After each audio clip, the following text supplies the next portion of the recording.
Big stories you're talking about on the big one today. Once again, we're watching the Ohio River. It started to come back down and then went up again because of all the rain today here in the Tri-State and the rain that's been falling upstream throughout the weekend. The river looks like it'll get above flood stage downtown to 52 feet sometime tomorrow morning, and it will continue to rise into the weekend. Could hit 56 feet, maybe even end up going a little bit higher before it starts to come back down.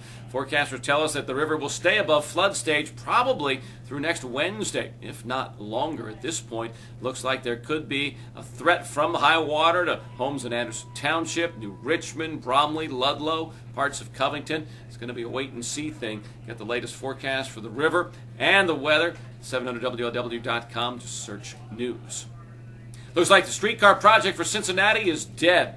Governor John Kasich is torpedoing efforts to put streetcars back on the streets. He has apparently called Mayor Mark Mallory and told him that the $50 million in funding that was promised by the state is not going to come. Mallory tells the Inquirer today that if the governor doesn't support the project, he has the power to kill it, even though many people in Cincinnati would like to see it move forward, including the mayor, who's already invested a number of city dollars in the project. This morning, people who oppose the streetcar are holding a news conference. Tom Lucan's behind that effort.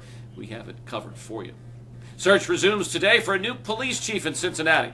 The idea of merging the county sheriff's department with the Cincinnati PD is not going to be pursued any further.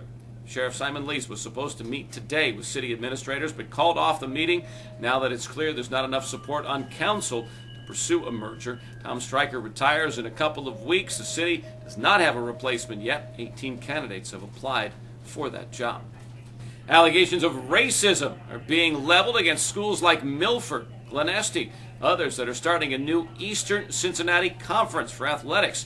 They've pulled out of the FAVC. Winton Woods was not invited to join them. They asked if they could, but they were turned down by the people behind this conference.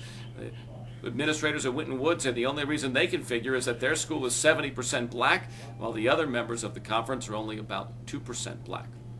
More hearings in Columbus today over a controversial bill that would restrict abortion in the state of Ohio. It's the bill that would outlaw any abortion after a heartbeat is detected in the fetus. Today, supporters of the bill said that they are going to have a woman who was aborted as a child testify.